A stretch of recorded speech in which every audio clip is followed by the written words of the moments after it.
Fratelloni's Hardware and Garden Stores brings you Garage Logic Podcast number 1033, March 9th, 2023. 2 years ago on this day, we were frolicking.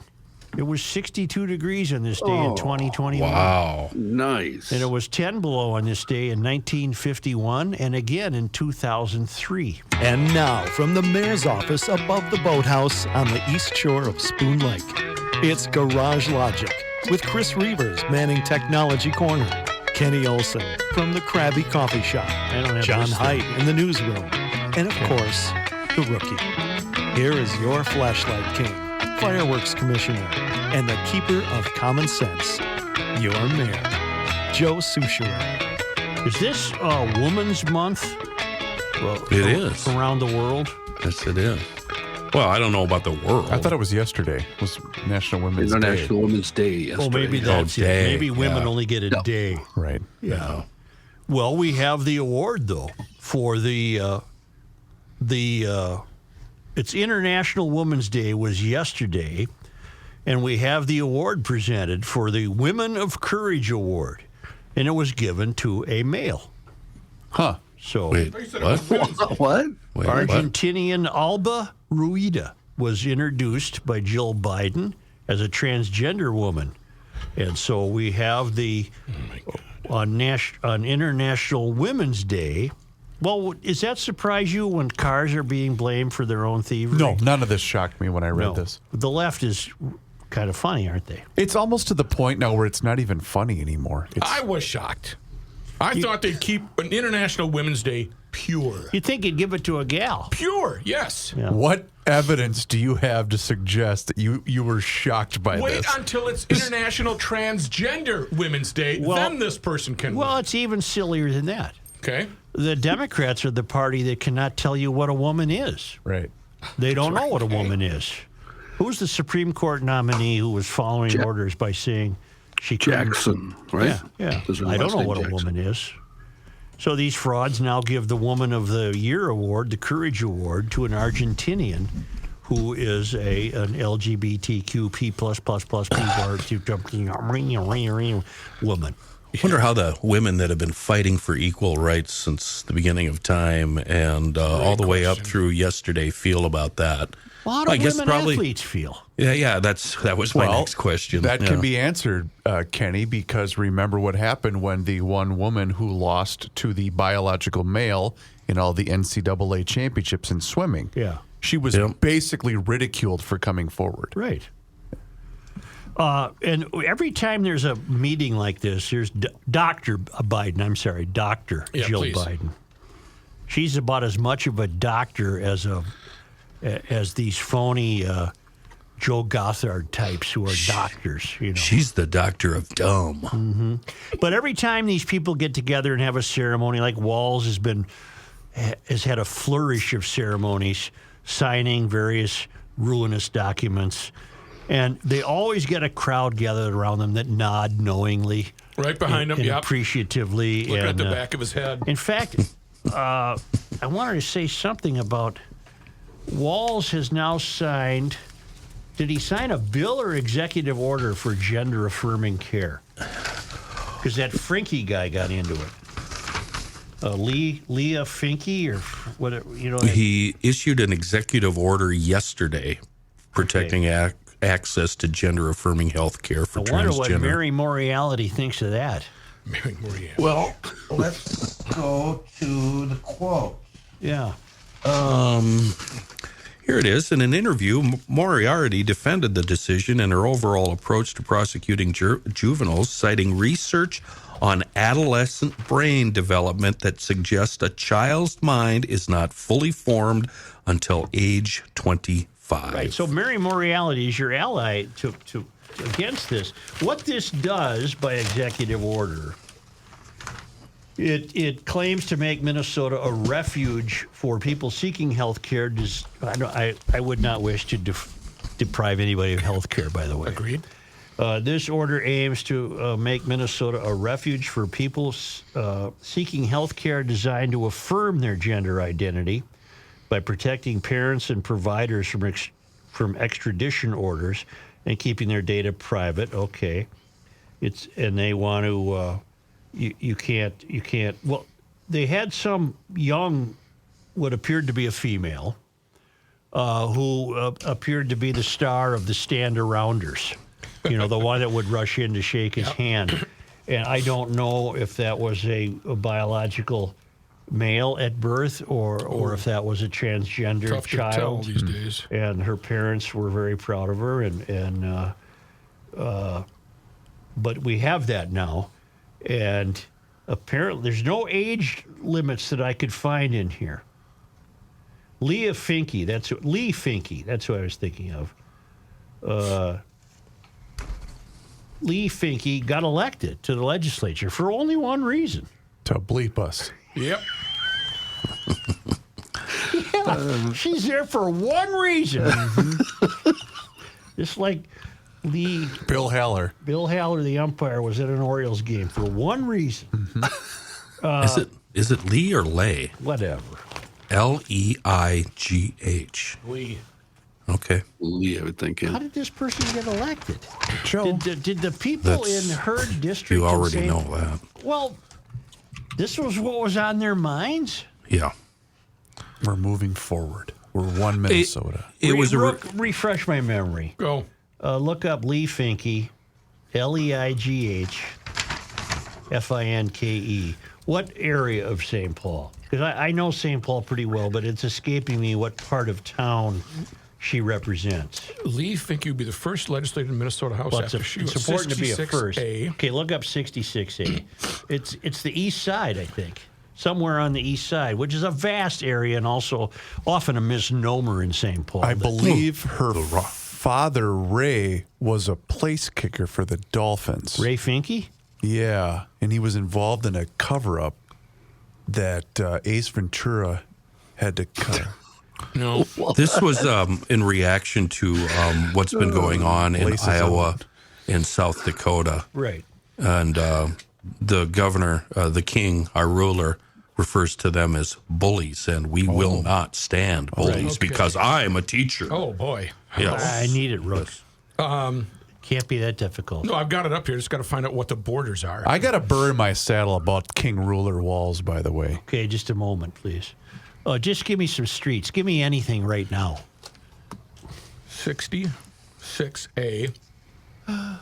Well, they don't just say. Go ahead. Well, Rook is doing that. Let me tell you that Lee did get 81.1% of the vote when we find out where that can. 66A map. It is bordered on the north, 36. On the north by Highway 36. Yes. Yes. It is bordered on 35W to That would the be to the west. west. Yep. And Maryland, McKnight, which one? where do they stop? I got to zoom in. Chatsworth to the west. No, 35's to the west. I mean, to the east, excuse me. Do you And mean then to the south. 35E? Yes. Okay. And Boy, then- this is just a disaster. You've got me so confused. Well, okay, that's enough for me to know that The Rockin' East Side, right? I'm shocked that this would be of concern to the people of that neighborhood. John, do you have the ballot PD up in And front then of you? I take it? Minnehaha I to do, the south. yes. I do. So it's Como. Como Park is in there. No, not if it's west, not if the border is Oh, my 35. God. Who cares? John, the number of actual votes, what was that? There were about you. 19,000 votes. well, there you go, Joe. Lee got 15.6, and Trace Johnson, the Republican, got 3,500, roughly. Wow. So 81.1% for Lee Finke, 18.5% for Trace Johnson, the Republican candidate. So Pretty sure Joe just left. did Joe leave? I think so. No, he's going to get his legislative book. Thursday. Because he's so What's goddamn blowing what's blowing me away is that this has nothing to do with what's going on in this state. This is a 100% reaction butts up to against Minneapolis South Dakota. Yeah. and St. Paul, right off of 280. So picture that. Energy Park Drive. I'll do it. Como. I'll do it. I got Go a do book. it, Mr. Impatient. I should have Open done it your myself. book and check it out. All right, I will. 66A. Yeah. How old's that book? It's pretty old, but 66A is probably the same. There's 54. He's almost there. Getting it 56. already, but that's okay. 59, Not offended. 62. Well, it wasn't directed at you. I'm good. I should have kept this book more handy. I find this important only because it's 65A, did we say? 66. 66A? Hurry up. Hey, don't you have it yet? Come on, get it. I'm trying to do the show here. 66A. Okay. removed. 66A. Yeah, it's gone. Central St. Paul, including the neighborhoods of Summit University, Selby-Dale, Thomasdale, and the North End.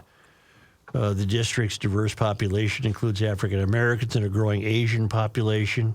Housing consists of a mix of single family and rentals.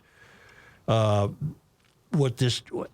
only point I was trying to corroborate is that I don't understand how this person got elected. Though that doesn't seem to be the concern of that area, but maybe I'm wrong and it's a concern everywhere. I know you didn't read the link I sent you. This was a couple of months ago. I'm not ripping. I'm just saying I know you didn't read it. But basically, people like this, the Ilhan Omars, and this is going on all over the country. These people are being voted on. And to your defense, Rook, there was a lousy map in here. I was choosing from a lousy These map, too. people are being elected and put into these positions from the white guilty vote. That's to answer your question. That's why people like her are in office. In that district, though, the white guilty vote presumes some sort of privilege and maybe even socioeconomic elevation. There is no socioeconomic wealth in the area she represents. Right, but you were out, and John gave the actual number of people that voted in that district. And how many was that?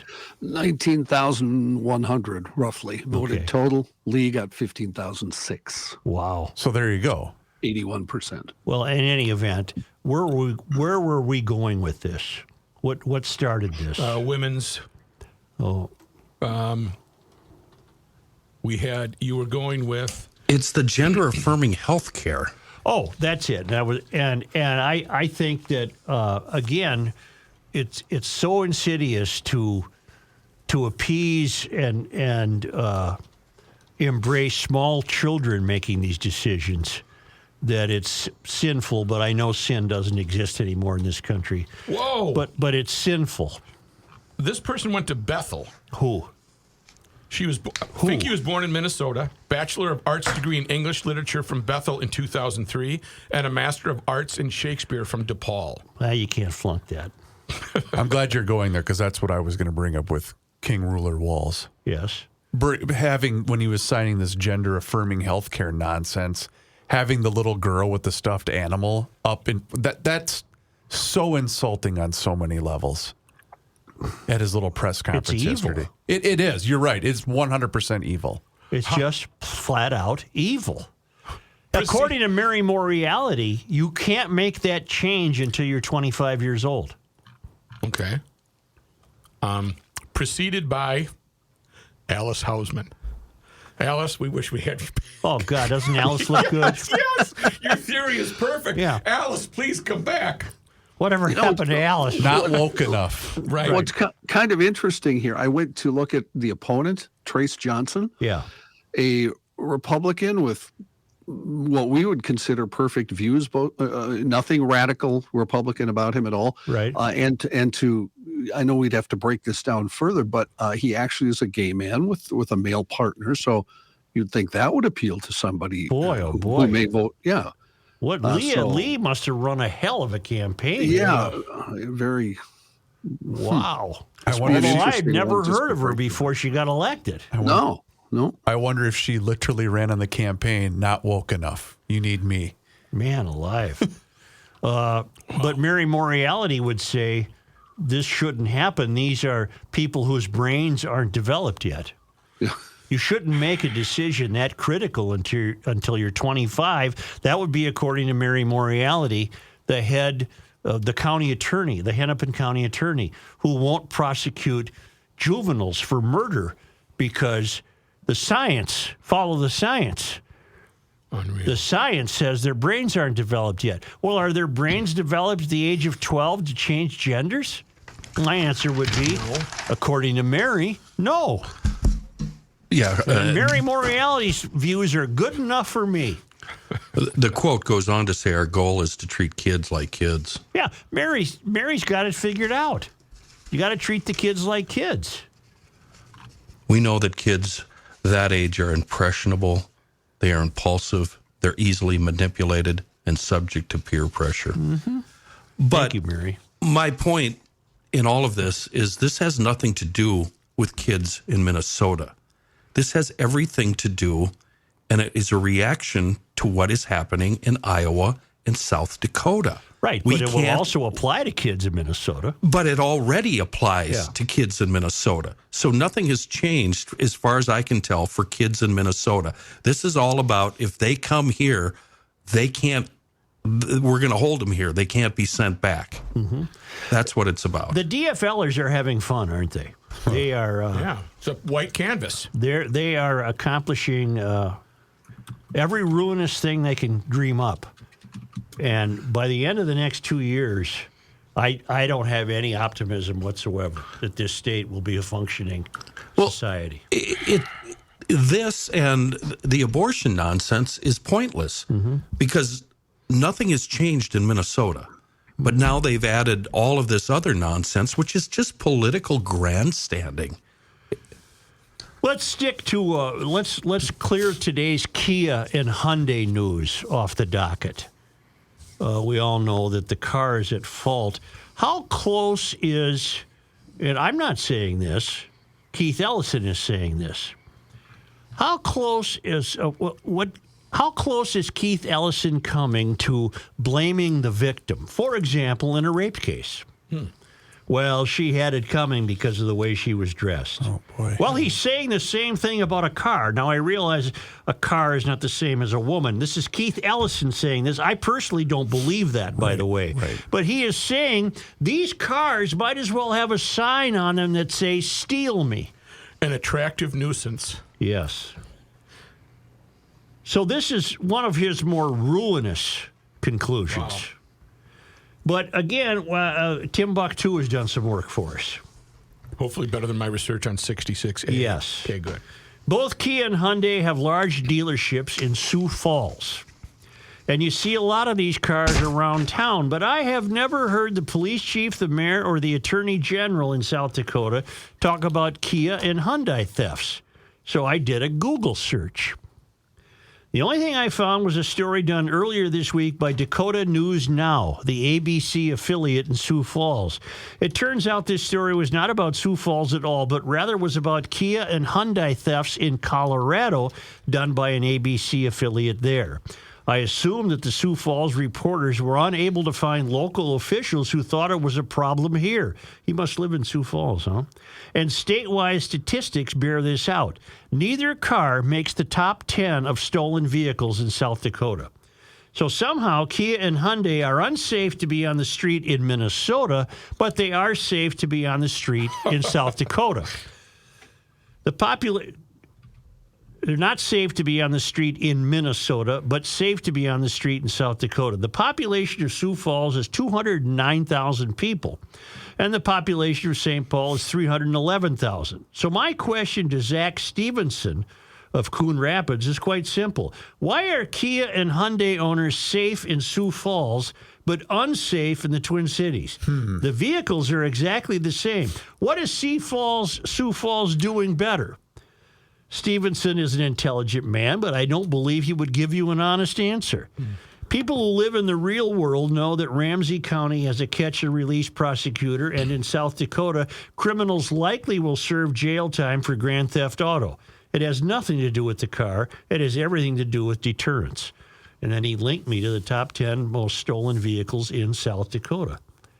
And I would love to see the Euphorians try to bluster their way through this. Well, but South Dakota doesn't have the population. Population of who? Who doesn't South Dakota have a population of? Well, South Dakota doesn't have as many people. Well, does that mean that the larger the population, the more likely you are to have criminals? But again, you're trying to reason with idiots.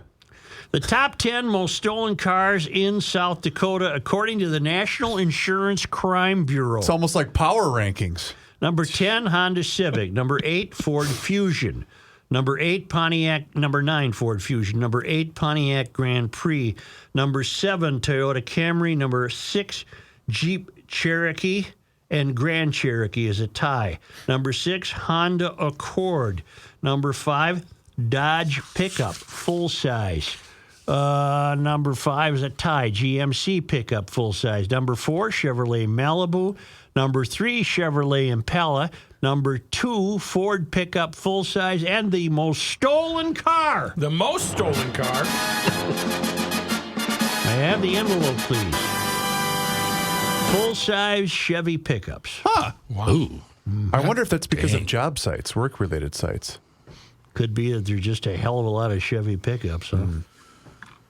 Isn't that something? Well, again, trying to reason with idiots, Joe, I was trying to squeeze us in before you switched to this, but here's what you're up against, right? Mm-hmm. This is Representative Andy Smith. Andy represents 25B. That's your Rochester area. All right. I already looked it up before you asked. Got it.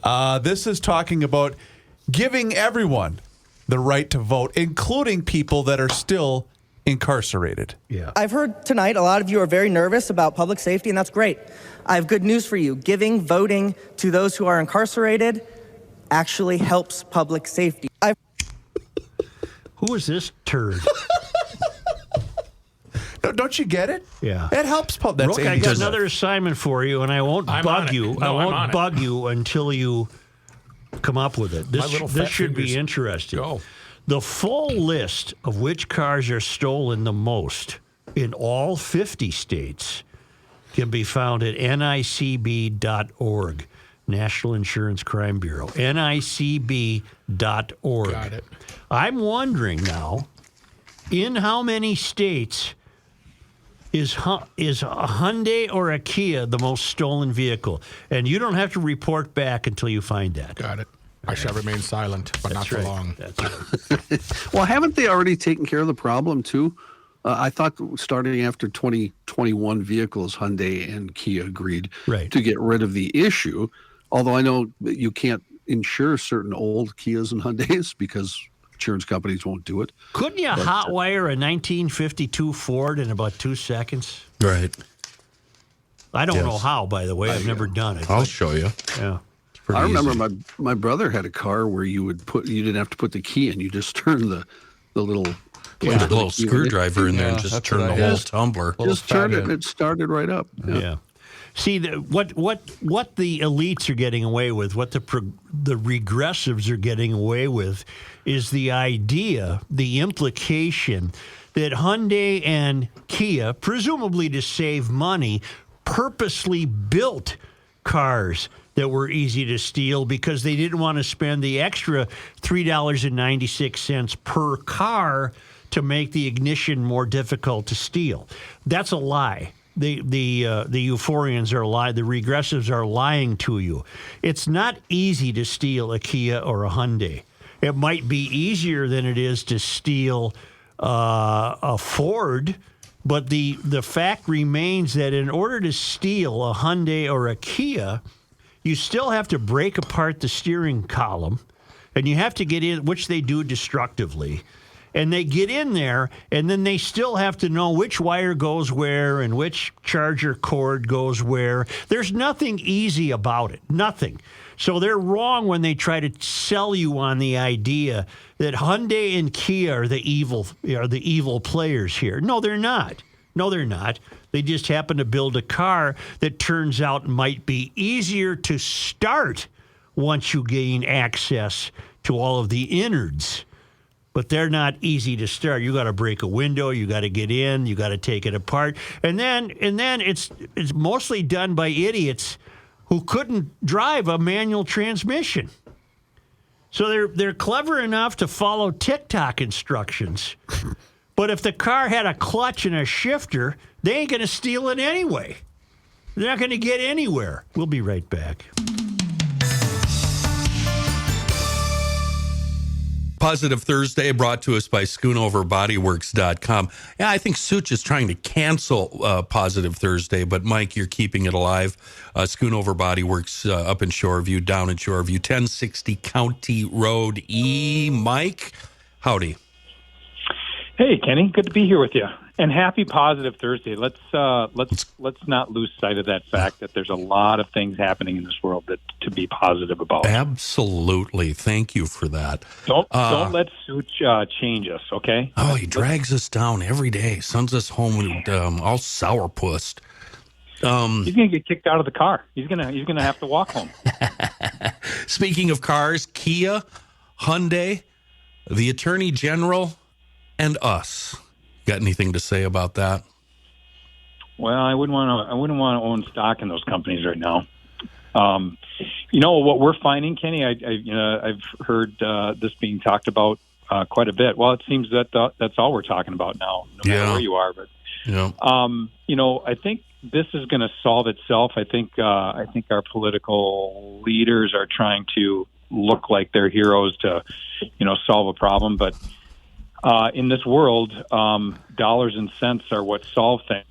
So because it gets stolen a lot, or you can't sell it because people are afraid to buy it because it's going to get stolen, or what's happening a lot, and I think within the last couple of weeks, insurance companies are dropping. They're not going to insure these cars if you got a new policy and you want to insure a new Kia or a Hyundai, they're not going to insure it. Or if you do have one and it's insured, you're going to be paying upwards of like 40% more for insurance.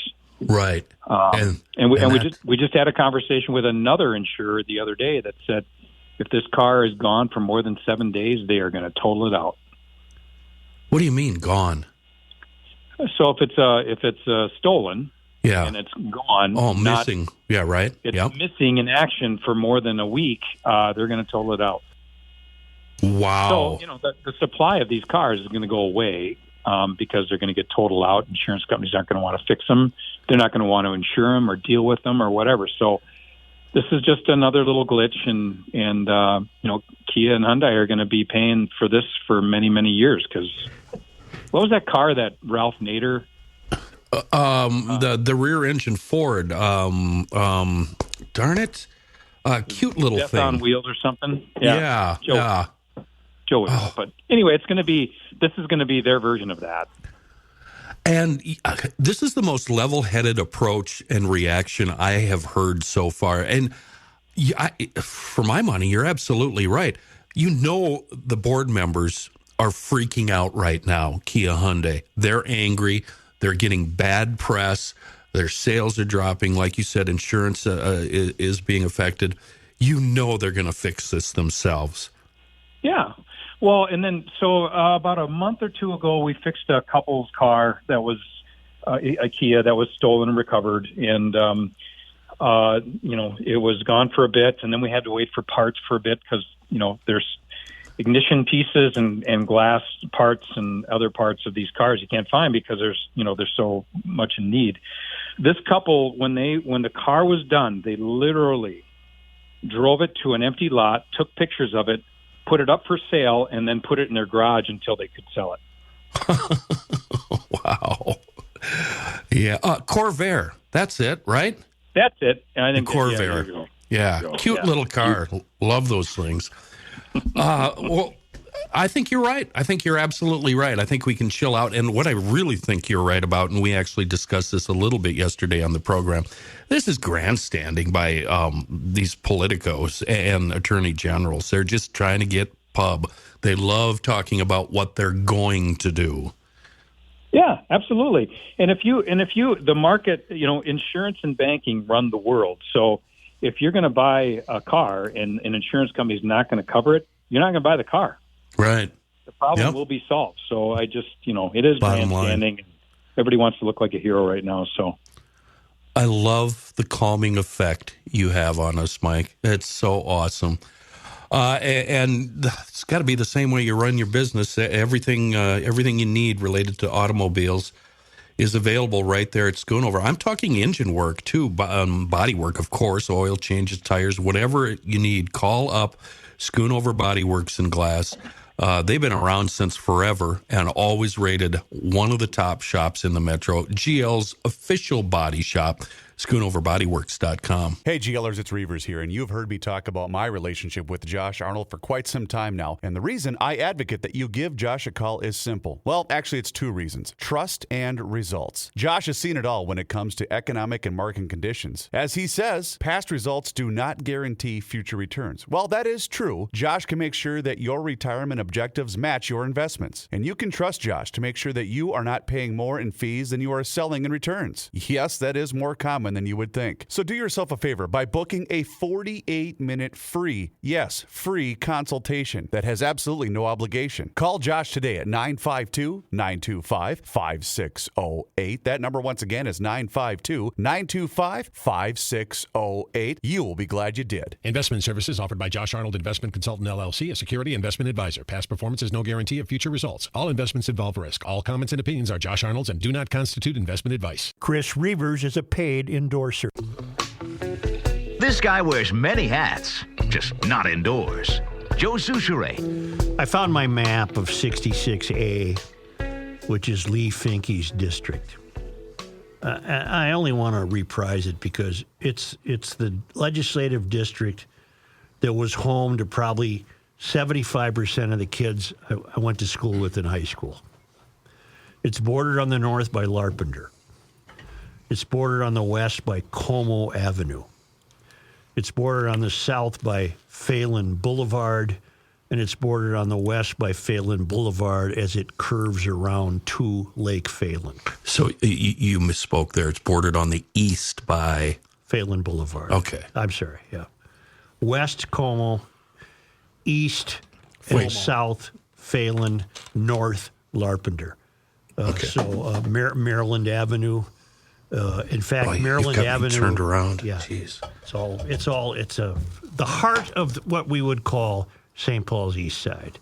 The heart of it. At one time, a strong and successful blue-collar working families. And I don't know how the first transgender ever, the first, got 82% of the vote is beyond me. I have no idea. It seems like there would be a lot of people in that district not ready to... Yeah. Now, we learned that Mary Moriality will not prosecute the two juveniles who cold-bloodedly killed a woman, leaving behind a 1-year-old child. We now learn, this is spreading, we knew this, it was... also, by the way, the Hyundai and Kia thing is being taken up by the Attorney General, or the whatever county attorney is in Madison, Wisconsin. Mm-hmm. So they're going after them there, too. But are you having any success? I have a list of the top 10 vehicles stolen by state. Well, I just wanted you to go through it, so maybe you're not ready yet. I'm ready. I got the whole list. Can you find how many states where Hyundai and Kia are the top stolen car? I'll come back to you. Okay. All right. We're learning that now in Baltimore, suspects younger than 25 will never be convicted of a felony for a murder. Why is that? Democrats in Maryland have introduced a bill trying to prevent anyone under the age of 25 from being convicted of a felony murder, a move that many believe will benefit gangs and criminals and make dangerous cities like Baltimore even less safe than they already are. Earlier this year, Democrat Charlotte Crutchfield, one of 3 delegates representing District 19, introduced House Bill 1180, otherwise known as the Youth Accountability and Safety Act, would prohibit a person younger than age 25 at the time of the offense from being convicted of murder in the first degree under the state's felony murder provisions, which classify a murder as being in the first degree if it was committed during the penetration or attempted penetration of specific crimes. You said 25? 25, but that's right in there with Mary Moriality because she said your brain doesn't develop until 25. So in Maryland, they're taking it to this level. So you kill somebody at the age of 25, you wouldn't, if this passes, and if they're full of Democrats in Maryland, I don't know why it wouldn't be. If this passes, you would never be convicted of a felony murder. And we think we got it bad here. Baltimore is infinitely worse. Part of this problem, and I could go down many roads here. Part of this problem is among this country's many problems is just the extraordinary lack of respect for life, which stems from the respect for authority and respect for rules and regulations and why not life? Throw in life's in play. No respect for life. Boy, wait till our crew gets a hold of this, man. I can easily see this happening in this state. 100%. Me too. Easily. Yep. Absolutely. And if that's the case, there's a kid that's being charged in a murder in Plymouth, 19-year-old Raheem Tyrese Cooper, facing 2 charges of murder in connection with the death of Abraham Archie Boy Barbley, 20, of Brooklyn Center. He would be relieved to know that he would not be charged with those 2 counts of murder. You know, you look around you at these deadbeats that are Minnesotans, and they voted for this, and apparently this is what they want. I mean, you can get a fairly representative idea of who's out there by reading letters to the editor. And there are people, I haven't read any letters to the editor defending the thefts of Hyundais and Kias, but you read letters to the editor that defend the general direction that the DFL is taking the state. I don't know what's wrong with those people. I don't know what they can't see. They are right up until evil visits them, on their front and door. it's their loved one that is gunned down or killed or whatever. But take it to a much lesser level. I don't know if you guys saw the story, but I forget which outlet, if it was KSTP or Fox 9, but basically saying that the vast majority of Minneapolis residents, they don't want this street sidewalk plowing nonsense from the city. It's just being shoved down their throats. Well, they have to speak up. They have to do something. But they're not being listened to, is I guess what I'm trying to say. And it goes even further, where a lot of people that probably voted for this didn't realize this was coming. That's my guess anyway. What could they have thought? I don't know. I don't know. There's an editorial in today's Star Tribune, because the other thing euphorians believe, regressives believe, is that Minnesota has its own air. Oh. Our air does not leave Minnesota. I didn't know that. No, we're in a giant bubble. Yeah, our air is Minnesota's air, so we must husband it and take care of it. Cold. And get to be carbon free, because our air never goes anywhere else. It's just our air. That's how stupid these people are.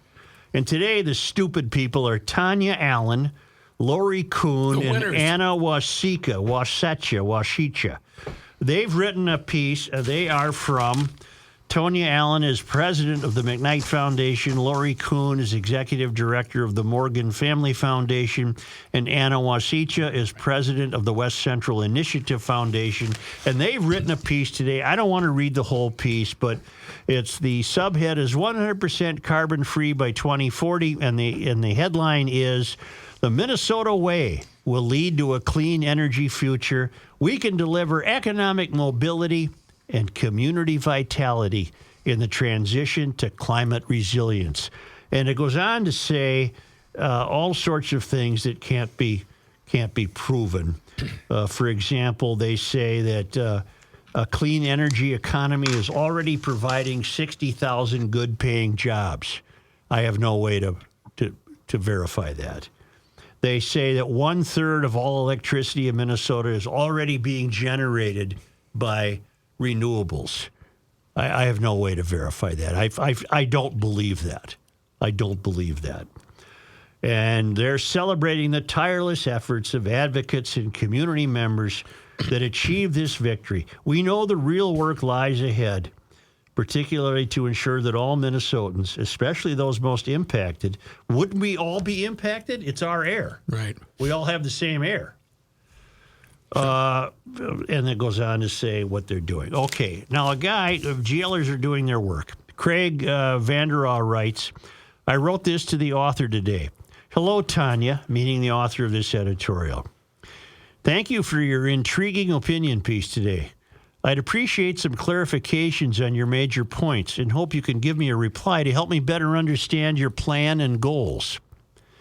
1.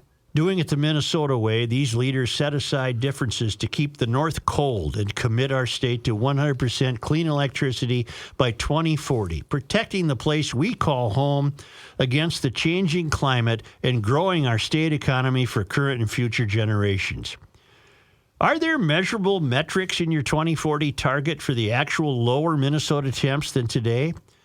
My understanding of climate change initiatives are to measurably lower temperatures, right?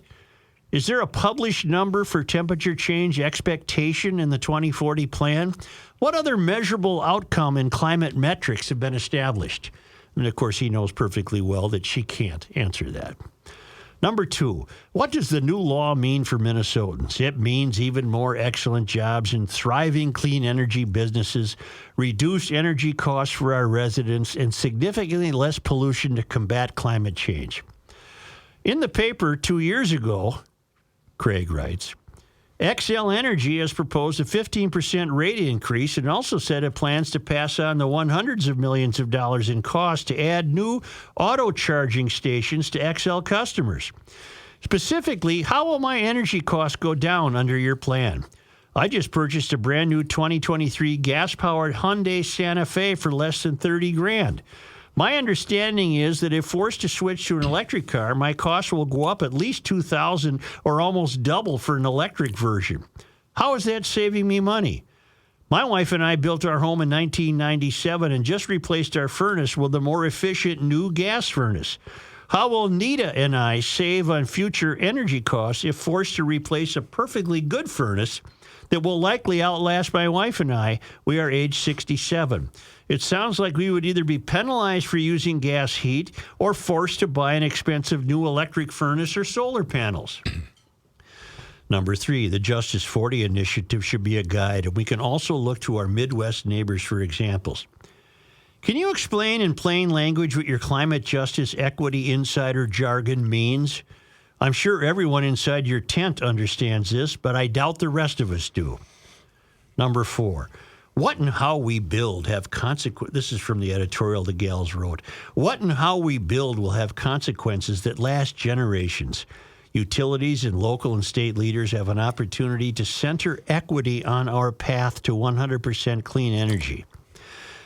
Please help me understand in plain language what this means for my 2 wonderful grandsons, age 6 and 9, when they enter the workforce in 12 to 15 years as young white males. Number 5. Another effort to make capital flow faster and differently to those who have too long been denied access is underway in Minnesota. The Groundbreak Coalition, a group of over 40 corporate, civic, and philanthropic leaders, aims to close our state's long-standing racial wealth gaps by boosting homeownership, rental housing, commercial development, and BIPOC entrepreneurship, first in the Twin Cities and then across the state, all with an emphasis on aligning capital with our climate goals. Well, again, insiders understand this statement. I don't. How is this not planned wealth transfer? Will it still be our goal to guarantee all Americans equal opportunity? Or is it now to guarantee equal outcomes related to individual talent and economic contributions? Lastly, Tanya, I'm fully aware that for the past 5+ years that climate change strategy has been to do an end run around most Minnesotans. It's very smart to gather moneyed interests like McKnight, Xcel Energy, advocacy groups like the Sierra Club, and a number of other insiders to lobby like-minded politicians like our DFL to commit billions of taxpayer money to your goals without winning the hearts and minds of doubters like myself. To move forward without measurable metrics that matter. As one of my experts recently observed, until China, India, and other less affluent countries with outsized populations can raise their standard of living to that of the average American, virtually nothing Western climate activists and policymakers do will result in actual measurable reductions in emissions and lower temperatures. I recently retired from 45 years in outside sales. Salespeople are taught that an objection, while possibly offensive, is really a request for more information, an opportunity to close the sale. Instead of doing an end run around me, see if you too can make the sale. Tanya, I'd very much appreciate hearing back when you have a chance. Thanks for your opinion, please. Please do not use my last name. I already did. Afraid of being canceled by my liberal friends. No, it was Burt Reynolds wrote this. Burt Reynolds he did? wrote this. Okay. From the grave. Yeah. What a wonderful exercise this fellow did. He bit on the hook. Yeah. When the rest of us who read this piece just wrote it off as absolute, pure gibberish. Yeah, but he's not letting them get away with their gibberish. So my hat's off to him. Yeah, which is why I appreciate him. And in this editorial, they mentioned something called, hold on, I actually looked it up. Something, oh God, no, I should have. Well, anyway, it has to do with racial equity and climate decision making. There's no relationship between the two. How do you think the people over on the north side, do you think they give one single damn about this when bullets are flying into their house and exploding in their kids' heads? You think any of them give one S about this? No. They are fabricating this out of nothing. This is complete gibberish and BS. Yeah, because they think they can invent a better world. Why don't they go about maybe curbing violence and crime in these areas that they're so concerned about? They don't care about violence and crime. They care about something called... That isn't violence and crime. That is behavior driven by white patriarchy over the years. That's not violence and crime. That's a fighting back. That's an unloosening of the oppressive belts that you've been forced to wear. You're not expected to behave. It's okay. That's why it's the car's fault. Crazy. That's why it's the car's fault. I'm telling you, get your jewelry while you still can. I need a watch. Well, I got a place for you. I think you meant something else. Oh. I have my watch from R.F. Moeller Jeweler. I have 2 from R.F. Moeller Jeweler. I need one more because I figure I'll leave 3 behind. Do you wear both of them at the same time? Yeah. Like Timex. Otto Schmidt. Otto Schmidt. A Timex and a Seiko, right? I got a Timex and a Seiko, but not from R.F. Moeller Jeweler. Family owned and operated since 1951. I think that means something. They've been around a long time, and you don't get to stay around a long time in that business. They come and go, not Moeller. They've been there. They're tried and true. They're at 50th in France and Edina, Ford in Cleveland and St. Paul. They're on the 3rd generation of family ownership, and they have a really new renovated showroom now at the Highland Park store at Ford in Cleveland. Great people, too, and I mean that. They've been there a long time. That's another thing you don't find. The people have been with Moeller a long time. And so you got birthdays coming up, anniversaries, graduations, engagements, weddings, anniversaries, job promotions, you name it. There's jewelry to celebrate every milestone. Did you hear that, guys? We have job promotions to look forward to. That's right. All right. Jewelry to celebrate every milestone. And if you want to get fancy and design your own engagement ring, they can do that too. They have, you know what they have? Artisans. In-house artisans to create the ring of your dreams. And a free lifetime warranty on everything is all-encompassing. It's rfmoeller.com. It's RF Moeller Jewelers in St. Paul at Ford in Cleveland in Highland Park. Brand new renovation there. You'll love it. And 50th in France in Edina.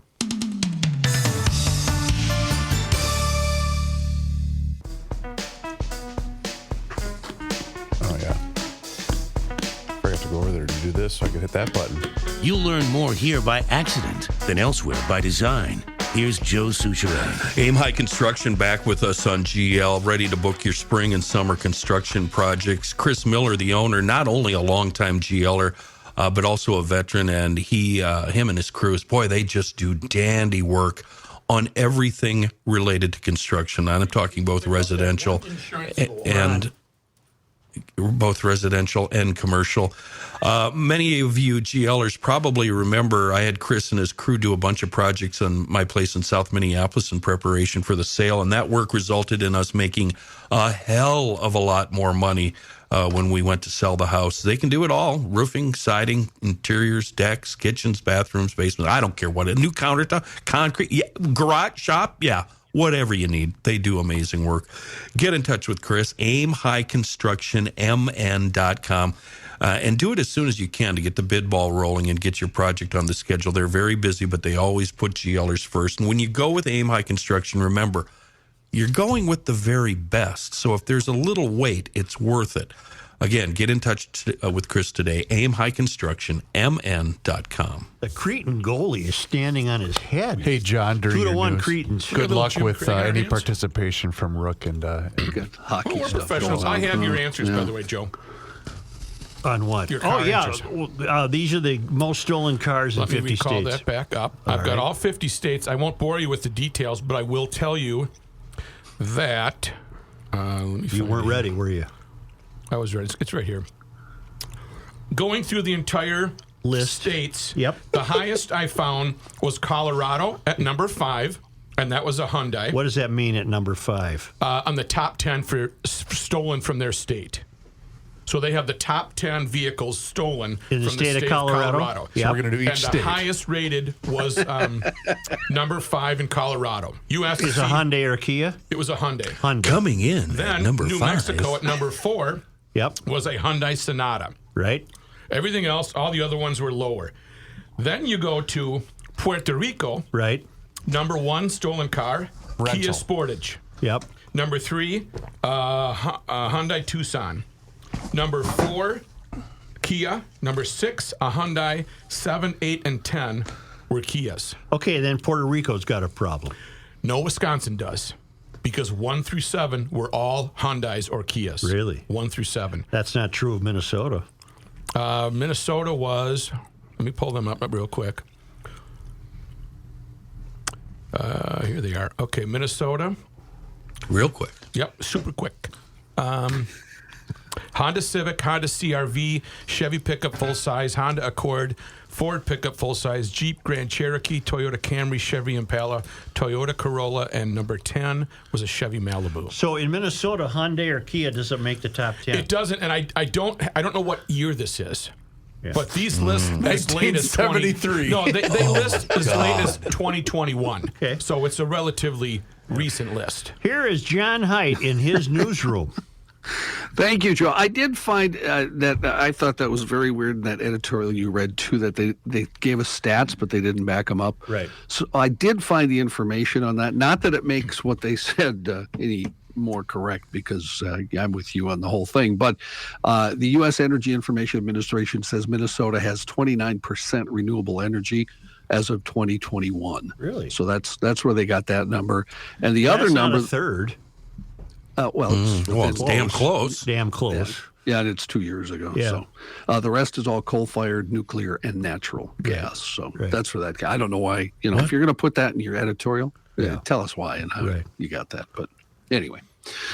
In the news, St. Paul city leaders have announced new parking restrictions as another round of snowfall heads our way. Well, actually, a couple of rounds of snowfall still heading our way.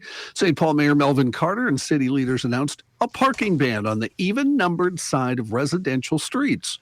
It'll go into effect tomorrow at 8 in the morning. Will be in effect until April 15th, unless the city announces an earlier end date. Why wasn't this done 2 months ago? Yeah. What? It's melting now. It'll melt. It'll melt. I got my T-shirt. We've already received lots of snow. More is coming.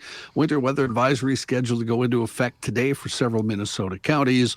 St. Paul Public Works Director Sean Kershaw says, "We know that on-street parking is critical to a lot of residents, and we've done everything we can to keep streets as wide as possible this winter.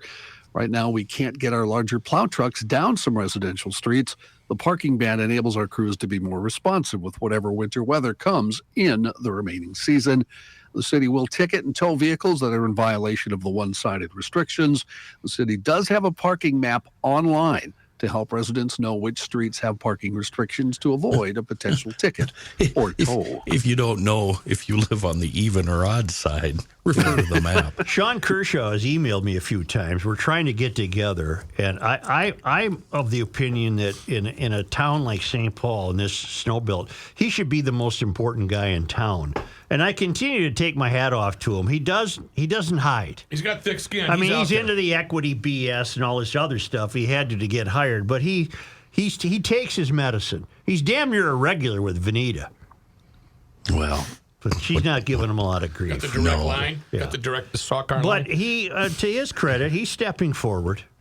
He should be the most important. The public works director in any town in America north of the Mason-Dixon line should be the most important guy in town. Well, look at what you had to go through to try to get to the superintendent. You can't reach him. This guy. No, this guy's calling me. What can I? What do you want? Speaking of the public works director, John, do you have the story about the impending strike? That's all we need. I do not have that. I did see it, but I don't have it. Public works want us to go on strike in St. Paul. Why? They're not getting paid enough? Yeah. Streets aren't wide enough. Oh. Wow. 3 correctional staff are recovering from injuries after they were attacked at the prison located in Oak Park Heights on Tuesday.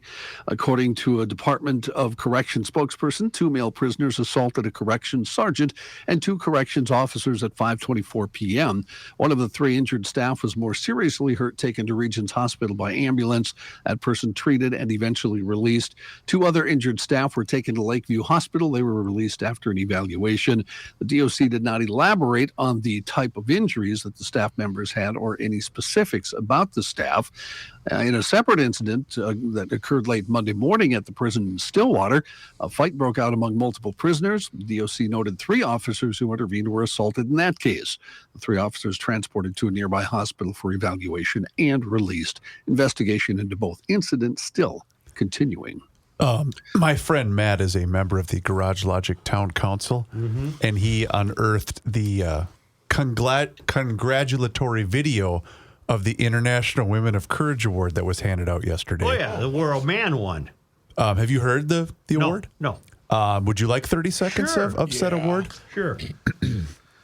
In Argentina, Alba Ruada is a transgender woman who was kicked out of classrooms, barred for sitting for exams, refused job opportunities, subjected to violence, and rejected by her family. But in the face of these challenges, she worked to end violence and discrimination against the LGBTQI+ community in Argentina. Thank you very much. When you see her accepting award, you get the full frontal, and it looks like someone slapped a wig on Keith Millard. Really? Hey, no. It's Royce's line, best line ever. It's an imperfect science. Perfect science. Star Tribune reporting a man was killed in his home in Grand Marais, Minnesota. A suspect has been arrested. A statement from the Cook County Sheriff's Office said deputies were told of someone dying after an altercation. They got to the home shortly after 4:45 in the afternoon on Wednesday. They located a 78-year-old man with what they called multiple areas of trauma to the head. Sheriff Pat Eliason identified the victim as Lawrence Scully. In 2014, Scully came up short in a bid for mayor of Grand Marais. The 28-year-old man who was known to the victim reported the altercation to the sheriff's office, was arrested, and remains jailed as of this morning. Officials have yet to explain any of the circumstances behind the killing, but the sheriff did tell the Star Tribune the 2 men had experienced conflict in the past, where an order for protection was applied for. The Minnesota Bureau of Criminal Apprehension is helping the sheriff's office with the homicide investigation. Senate Republican leader Mitch McConnell hospitalized after tripping at a local hotel, according to a spokesperson. Was he hammered? On acid? He was tripping? He fell, The Kentucky senator is 81, of course. He was attending a private dinner in Washington on Wednesday. He was admitted to a hospital for treatment, according to spokesman Doug Andres. The dinner was at the Waldorf Astoria in Washington, D.C. McConnell's office did not provide additional detail on his condition or how long he may be absent from the Senate. Back in 2019, you might remember this, he tripped and fell at his home in Kentucky and suffered a fractured shoulder. That time he underwent surgery to repair the fracture in the shoulder. The Senate had just started a summer recess, and he worked from home for some weeks as the shoulder healed. No word, Johnny, on if he split those big, luscious lips he has, huh? Those are okay? What is he about? He's about 110, right? I'm 81. I'm 81. He's at the age where one wrong step could kill him. Maybe he should retire, huh? Get somebody in there who's using their full brain. I'm at 81 years old. Florida Governor Ron DeSantis says a proposed law that would require bloggers writing about him to register with the state is not something that he has ever supported. He said of the bill during a press conference, "That's not anything I've ever supported. I don't support it. I've been very clear about what we're doing." He said the Florida legislation, 120 of them in the House and however many of the 40 in the Senate, they have independent agency to be able to do things. DeSantis added, I don't control every single bill that has been filed or amendment. So just as we go through this session, please understand that. He was referring to a bill, you talked about it earlier this week, GOP lawmaker Jason Brodeur had brought the bill in. If passed, it would require any blogger who writes about DeSantis and is paid for their work to register with the state and file monthly reports. It would also apply to bloggers who write about Florida's lieutenant governor, a cabinet officer, or any member of the legislature. The bill has received rebukes from civil rights organizations like representatives of the ACLU, also other members of the Republican Party and Democratic Party have spoken out against it. The proposed legislation has not been put to a vote. Spokesman for DeSantis told Insider on Friday that the governor's communications office is reviewing the bill. I had 2 Brandy Alexanders. That was after dinner. Before dinner, I had 3 Manhattans. And then I had wine. And then I had an ice cream drink. Then I was put to bed. When I left the table, I felt the whirlies. I got whirlies. The whirlies. The whirlies. I got the whirlies. I grabbed for something that wasn't there. I grabbed for a chair. A railing. A railing. Any damn thing I could find. And I just, what I did is I flurried about in thin air. There was nothing there. And then I went down. And you were away from the group, Senator? Hurt like a son of a bitch. I tried to get up. One of the things you have to do as an old person is you have to learn how to get up off the floor without any aid.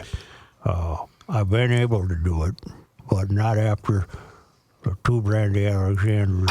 Yes, but 3 Senator, Manhattans and wine. The key question and here, an ice cream drink. The key question here is when you fell. Is Brandy Alexander an ice cream drink? Yes. Yeah, it has some ice Then cream. I had some other kind of ice cream. Grasshopper? Yes, that was Maybe it. grasshopper. It was grasshopper. That's It was green. right. It was green. Grasshopper. It was green. Now, the important question here Yes, now is yes. when you fell, did people around you laugh or did they come to your aid? Well, I did one of those things that you do. I looked at the floor as though it was the floor's fault. Who put this damn rug here? Who put the floor here? When I came in, there was no floor. Oh, Senator, you should take some time off, maybe 10 years. Well, I got you all fooled. I've been off for about 10 years. He's AI. He's artificial intelligence. That's right. I hope I heal up this time. You know, you're my age. You break a hip, you got a lot of problems. Yeah, but you have a fella up your way, Sid Hartman. He no longer with us, but he broke a hip, and I guess he was a terror. With a walker. He'd storm up and down with that walker. And if he was going somewhere, you got in his way, he's running over you. He got things done.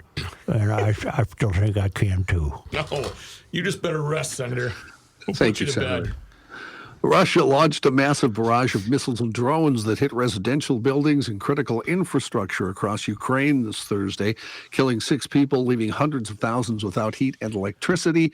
Largest such attack in 3 weeks also put Europe's largest nuclear plant at risk by knocking it off the power grid for hours before it was reconnected. That's a bad thing because nuclear plants need constant power to run cooling systems and avoiding a meltdown. Meanwhile, Ukraine is denying any involvement in the sabotage of the Nord Stream pipelines following a media report citing new intelligence that a pro-Ukrainian group may have been behind last year's attack targeting Russia's gas deliveries to Europe. The dismissal by a senior Ukrainian official on Tuesday came in response to a report by the New York Times, which cited new intelligence that had been reviewed by United States officials. A Marine sergeant who was nearly killed in the deadly terrorist attack during the chaotic 2021 withdrawal of U.S. troops from Afghanistan gave powerful emotional testimony to the House Foreign Affairs Committee on Wednesday. The Republicans kicked off their first hearing on the subject since winning back the majority. He was Marine Sergeant Tyler Vargas Anders. He said, "I opened my eyes to Marines dead or unconscious lying around me. My body was overwhelmed from the trauma of the blast." 13 U.S. service members were killed in the blast, which also claimed the lives of 170 Afghan civilians. Several committees, including the House Armed Services and Oversight Panels, are investigating the Biden administration's withdrawal from Afghanistan. Wall Street Journal last week reported on an independent watchdog group's report on the withdrawal.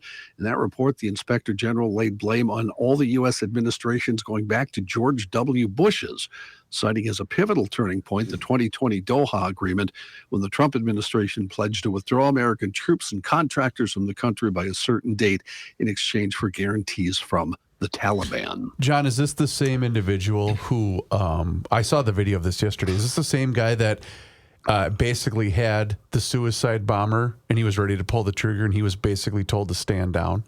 That I do not know, to be truthful, Chris. Okay, because I think this might have been the same guy. And if that's the case, shame on all of these people. My goodness, he could have saved how many lives? So, like a commander told him to stand down? I believe so. He was told to stand down. Yikes. Yeah. I'll see if I can find the video.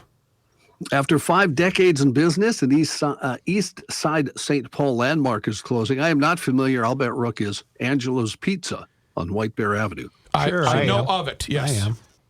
You're familiar, It's just Joe? like in a strip mall. Yeah, it's been around for half a century. 50 years, yeah. It'll serve up its last slice of pizza at the end of the month. The owner is Matt Mike. He says revenue is down, so he had to make the difficult decision to close the restaurant.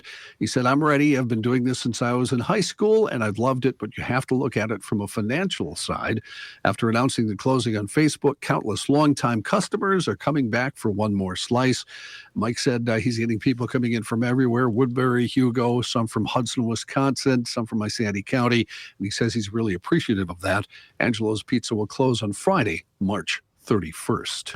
You know, I saw this on TV as well, the television news, and the other, I don't remember, a year ago or so, somebody came through the roof and stole his safe, 2 days worth of deposits. Wow. And, you know, I'm thinking right away, that's got to be an inside job. Who knows where you're keeping all your stuff? But the poor guy ran into some trouble. It seems like a great guy, and it's too bad because Angelo's is like a community. But it was from Maple Grove Safe and Lock. They never got it opened. They never would have got that sucker opened. No. Locked in, baby. I don't mind telling you that Cretin-Derham Hall and Maple Grove are playing fire barn hockey. Yeah, they are. This is amazing. Well, it was 1-1 4 minutes into the game. These people are flying, and they have not stopped. That's how the Alexandria Montemedi game was yesterday. Really impressed with the rate and the speed that they were playing. Are these guys flying? Maple Grove defending champs, and I'm sure they probably thought we're going to sneak right through these fish eaters. Johnny, the video I was referring to is U.S. Marine Corps Sniper Sergeant Tyler Vargas-Andrews. That's him, yes. Okay. That's the same fella. It's basically 2 minutes, but here's his quote that I thought was quite shocking. Quote, plain and simple, we were ignored. Our expertise was disregarded. No one was held accountable for our safety. This is him telling Congress that he was denied permission to shoot the suicide bomber in Afghanistan that killed 13 service members. Wowzers. Wow. I would think that officer may have some issues at this point. I would think they so. told him to stand down. Yeah. Joe, I'm almost done with Targeted. Speaking of snipers, the new Bob Lee Swagger book. You like it? Good. It's fun. Yeah, I haven't gotten to where the actual end is, but I got about 50 pages left. Yeah. Does he write gratifying endings like Vince used to? Yes. Yeah. That's what a guy needs. In fact, he wrote an ending to this book that leads me. Don't tell me. Don't ruin it. Well, it leads me to believe that a character we meet will reappear in a next book. Okay. John, why don't you save this one for me next time I'm down? I'll pick it up. Sure. Yeah, no problem. Well, if you want to read that, Kenny, start with the first one. Yeah. All of his books are wonderful, Kenny. Yeah. The Stephen Hunter books. I can loan you 2 that I have in my collection, Waterline and I Ain't Got Time That's to Bleed. not Steve Hunter. No, I know. If he's looking for something to read, I can. Matthew, certainly. don't lend me anything. You could borrow them. I'll borrow them to me. Yes, borrow them to me. Although I ain't got time to bleed, I believe his dog folded on page 12, right? Chapter 8. 8 pages. Speaking of that, Joe. Hello, Joe. Yeah, Cretin's going down the wrong road here. They're trying to preserve this 1-goal victory, and Maple Grove's too good. Cretin must keep up the attack like they were doing. Anyway, okay, Jacques. Did you read the email from Joe, who recommends that we have Patrick record our Animal House America speech? I'll be damned. I'm going to let the United States. I think we just should have Matthew do it. Yeah, Matt as Pat should do it. Well, he's one of the guys. The city prosecutor. One of the players on our team. What's Jacques doing now? The city prosecutor in Newport News, Virginia says He would not seek charges against that 6-year-old boy who shot his elementary school teacher in January, but hasn't decided yet whether any adults associated with the case could be held criminally liable. How could they not? I'll give that one to Mary Moriality. No. You're not going to try a 6-year-old. Well, as an not the adult. 6-year-old, but the parents. Right. Whoever owns the firearm. Right.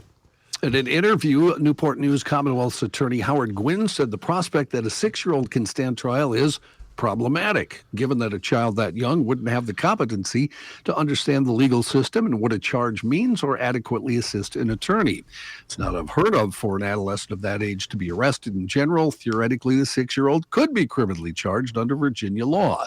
But Gwynn said that he does not believe there's legal basis to charge a child. According to a lawyer for Abigail Zwerner, a first-grade teacher, the boy had behavioral issues. Pattern of troubling interactions with school staff and other students. A notice of intent to sue said the boy had been given a 1-day suspension for breaking the teacher's cell phone, returned the next day with a 9mm handgun that he used to shoot the teacher. Diane Toscano, Warner's lawyer, said at a news conference in January, 3 teachers went to the school administration about the boy's behavior and that he was believed to have had a gun on campus. Nothing was done about it by the administration. Zerner, by the way, did recover. She's 25 years old, was seriously wounded in the hand and chest, but police say she managed to safely escort the students out of the classroom. She spent 2 weeks in the hospital. So if we decide not to press charges or whatever, this 6-year-old obviously has zero future. How long until this... Got him. Jesus Christ. Okay, Holy sh! Cretan's going to beat Maple Grove 3-1. Just scored an empty netter. Forget it. I'm just going to move on.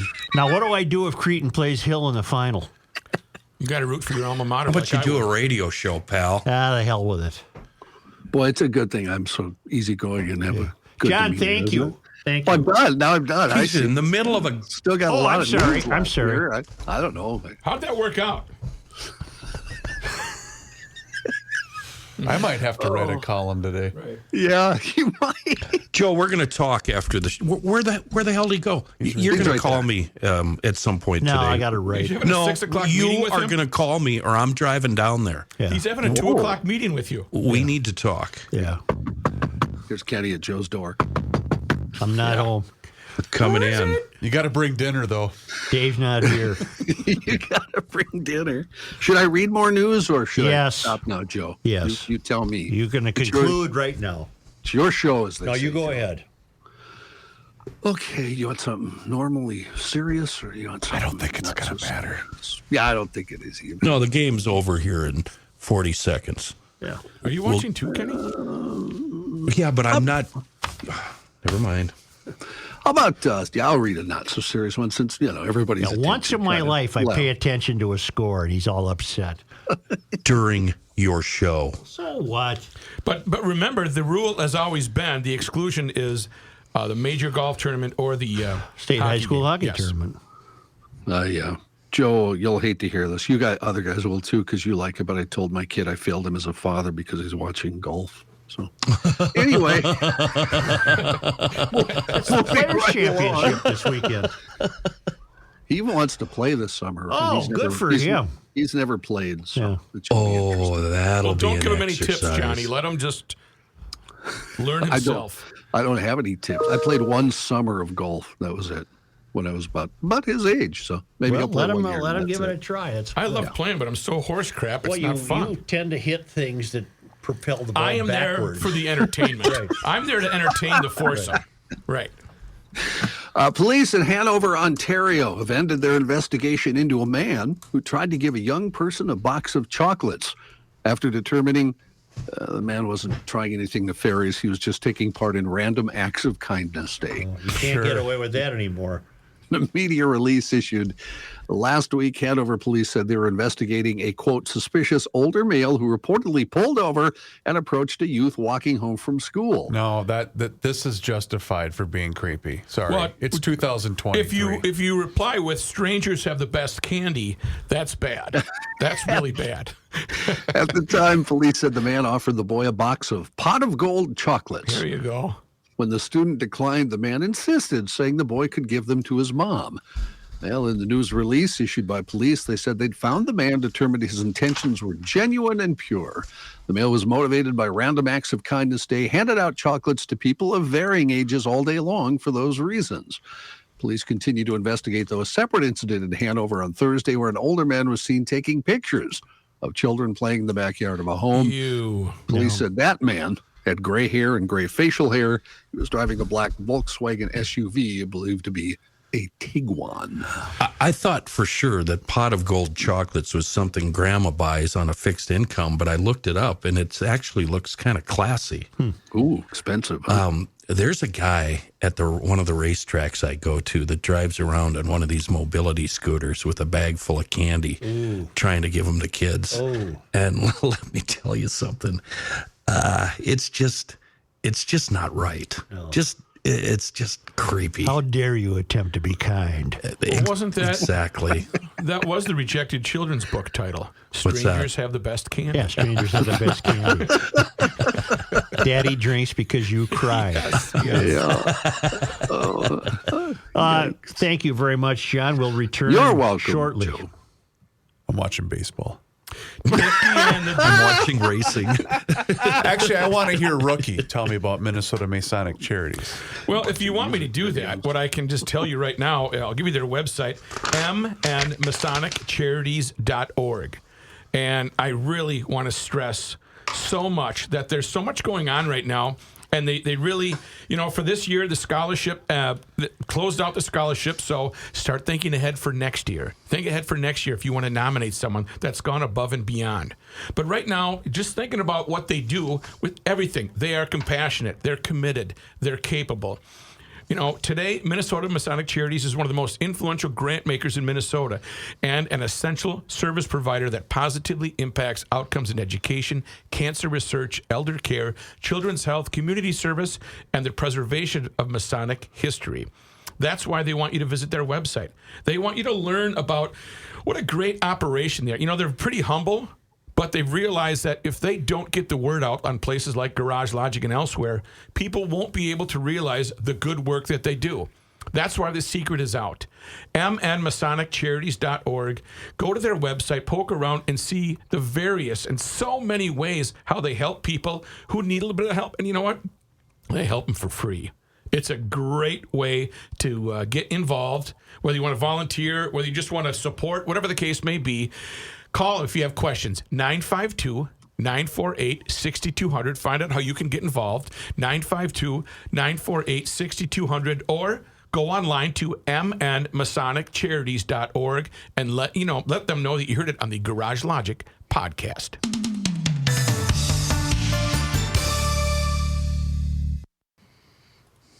You've got plenty of them. No, you're right.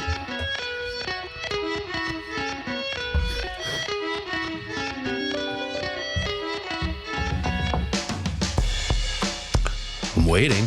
I don't have a board. Oh, shoot. I forgot that. Yeah. Matthew? He's worried about the fish eaters in the hockey tournament. Here's Joe Suchere. March Madness still going on at Maple Grove Lock and Safe. $400. You can save up to $400 through the 14th. I think we've determined that's next Tuesday. Let's go. And it's on select Liberty safes, Centurion 24s, the USA series, the Colonial series, the Fat Boy. I love the Fat Boy. That's a level 5 security rating, 110-minute fire rating. And of course, the big one, the Lincoln series, level 7 security rating, 2-hour fire protection rate. All of them on sale. Save up to $400 on this massive sale, the March Madness sale through the 14th.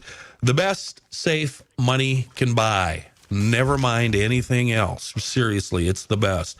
Transferable lifetime warranties made by Americans right here in America, and professional delivery. Rich is going to give you that. He's the owner of Maple Grove Lock and Safe, 6901 East Fish Lake Road, and pretty fantastic website, maplegrovelockandsafe.com. Mickey Frost is joining us tomorrow. Mickey is with a group called 8218 at the Truth Center in St. Paul. And I believe we find in Mickey an ally to our way of thinking, that the likes of Mary Morreality aren't doing anybody any favors by treating them less than. I think the black community will arrive at that conclusion when they see the horrible effects of her policies. But Mickey Frost joining us tomorrow. And we got Billy Stein wants us to give a shout out to some old guys. Kelly Maxner is part of the group. There's a group of old guys taking snowmobiles. I think this was covered on the Krabby Coffee Shop. 3 old guys went off on a 4,000-mile snowmobile journey from northern Minnesota to Alaska. Wow. Paul Dick, Rob Hellstrom, and Rex Hibbert. What is... Stein introduced me to something else. The Iditarod is also underway. Right.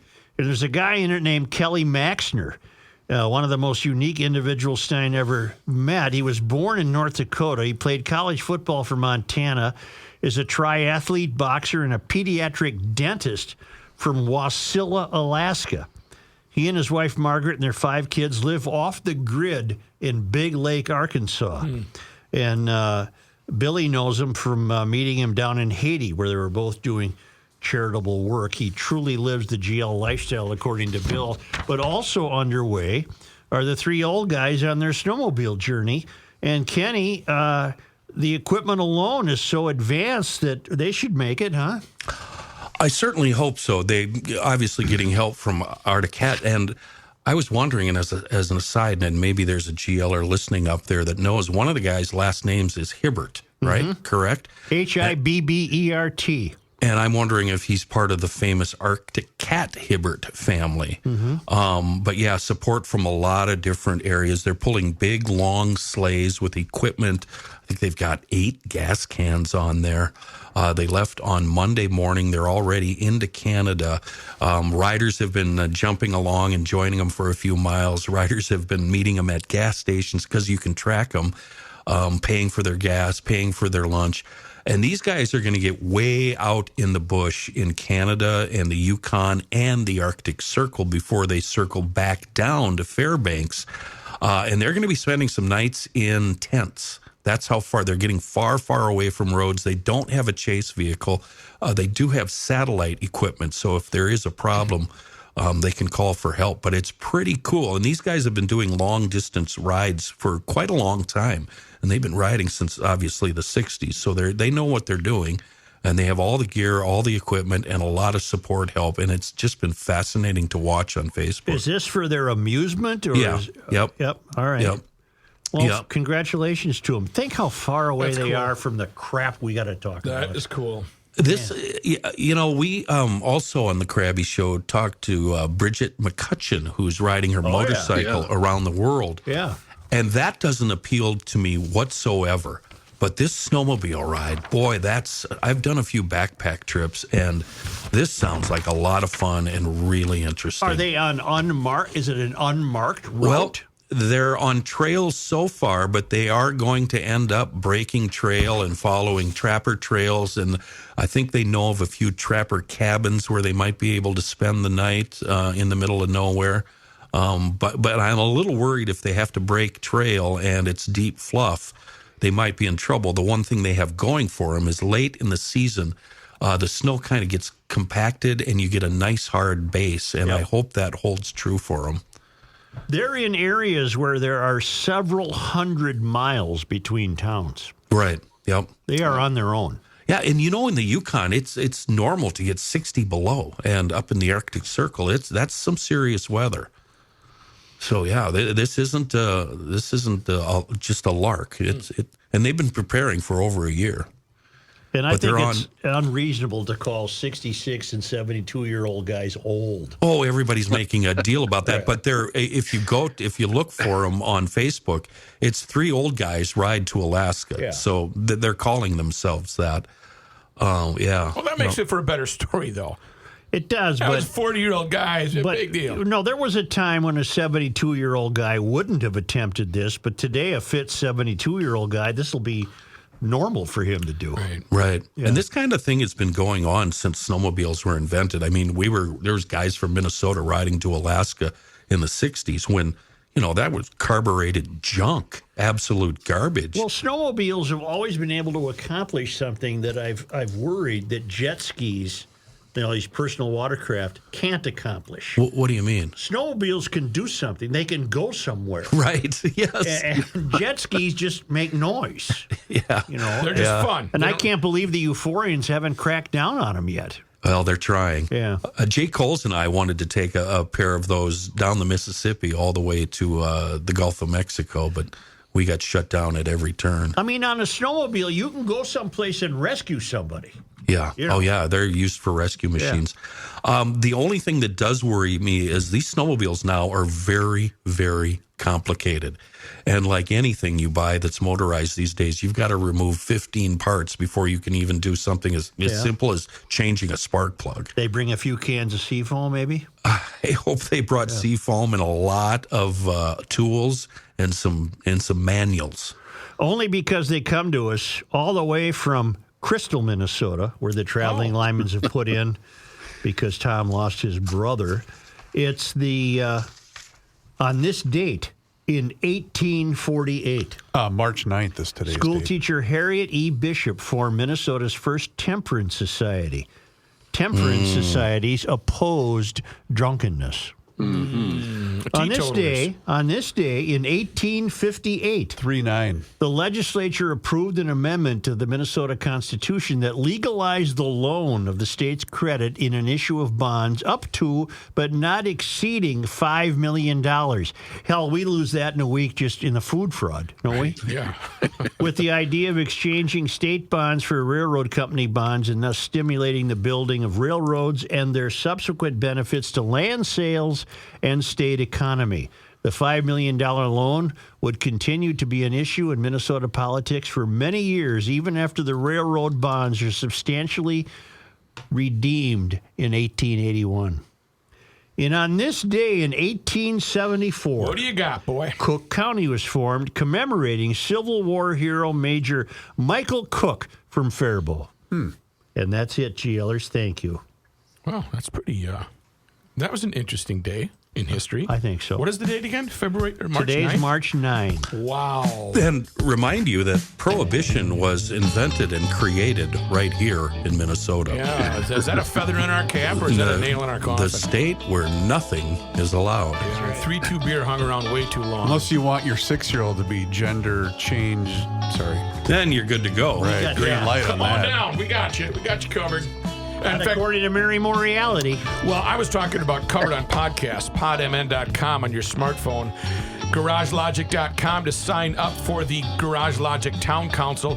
Many different benefits. Let your friends and family members know. Signing up on Garage Logic Town Council, you get some pretty good inside information during breaks, pre-show, post-show, etc.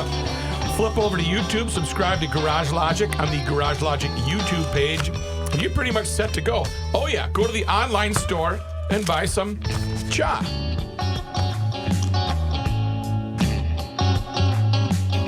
It is time once again to check in with our guy, Mr. Money Talk. Josh Arnold is with us once again, and now's the time for you to do the same. So do what I did. Pick up the phone and make the call for that free 48-minute financial consultation by dialing 952-925-5608. That number once again is 952-925-5608. You call that number and you get Josh, and you're always going to get straight talk. You're never going to get sugar-coated advice. And Josh is on the line with us once again here in Garage Logic. And boy, Josh, you would think with the interest rates the way that they are right now, that averages should be lower right now, shouldn't they? I'm one of these people, Chris, as we've talked before, that's more on the bullish side than on the bearish side. And the bears have been out in force for more than the last year and a half. And they have said continually, as interest rates move up, stocks will move down, and they have been pounding the table to put money in bonds and not in stocks. And I'm speaking very broadly. Yet the broad averages have not fallen to the levels that the bears indicate. Indeed, one prominent bear, Mike Wilson of Morgan Stanley, has predicted that the S&P 500 could drop 26% in the month of March. Now, there's still plenty of time to go. In the month of March, we're coming to the end of earnings season, and more into the season of the Federal Reserve and how the Federal Reserve is going to react to economic data. I am not of Mike Wilson's view, so that's not to say that the market, broadly speaking, is not going to continue to be volatile. Yes, it will remain volatile over the balance of the year, and on a macro basis, traders will continue to focus on what the Fed is doing and or thinking. This past week, we've had plenty of Fed speak, including Fed Chairman Powell, indicating that the Fed will continue to be data dependent, but the odds are for higher rates and for a longer period of time. And the strategists seem to indicate that the short-term rate could be in the upper 5% category and not back down to the 4% category or lower unless inflation cools significantly, and the likelihood of inflation cooling significantly, particularly with strength still in housing, wages, and food prices, which have remained sticky, as the saying goes. I'll say the likelihood of inflation coming back down to 2% this year or even next at this point remains a long shot. But I am still of the belief that a lot of inflation numbers have been coming down. And at some point, the Fed will ease off the pedal. Given what has transpired with economic data at this point, with stronger jobs numbers, and we do have a jobs number coming tomorrow, but with stronger jobs numbers that could be indicative of the Fed moving at their next meeting in a week and a half, 50 basis points up instead of 25 basis points. So we'll see from that. Meantime, the jobless claims number today was higher than the jobless claims number was higher than expected. So we'll say bad news on that front is good news on the Fed front. There are many investment people who are saying it's time to move from TINA. There is no alternative to any asset but stocks. To Tata, treasuries are the alternative. And short-term treasuries are yielding 5%. My sense is I'd still rather be in stocks. And even if you want stocks that have got a high dividend and have the ability to grow that dividend over a period of time. But I remain, we'll say, a growth-oriented investor and still keeping my focus on internet-related companies like Apple, semiconductor companies. So there's still a big need for semiconductors like Advanced Micro Devices and NVIDIA. And I still like my casino stocks like Penn Gaming and Caesars Palace, as no matter what has happened in the economy, people are still going to Vegas and still placing bets. Excellent advice, Mr. Money Talk. You heard him, GLers. Now's the time for you to pick up the phone and make the call for that free 48-minute financial consultation by dialing 952-925-5608, where you're always going to get straight talk and you're never going to get sugar-coated advice. Josh, as always, thank you so much for the time and the chat. Have a great rest of your day, a fantastic weekend, and we'll talk to you again next week. Thank you very much, Chris. Investment services offered by Josh Arnold Investment Consultant, LLC, a security investment advisor. Past performance is no guarantee of future results. All investments involve risk. All comments and opinions are Josh Arnold's and do not constitute investment advice. Chris Reavers is a paid endorser.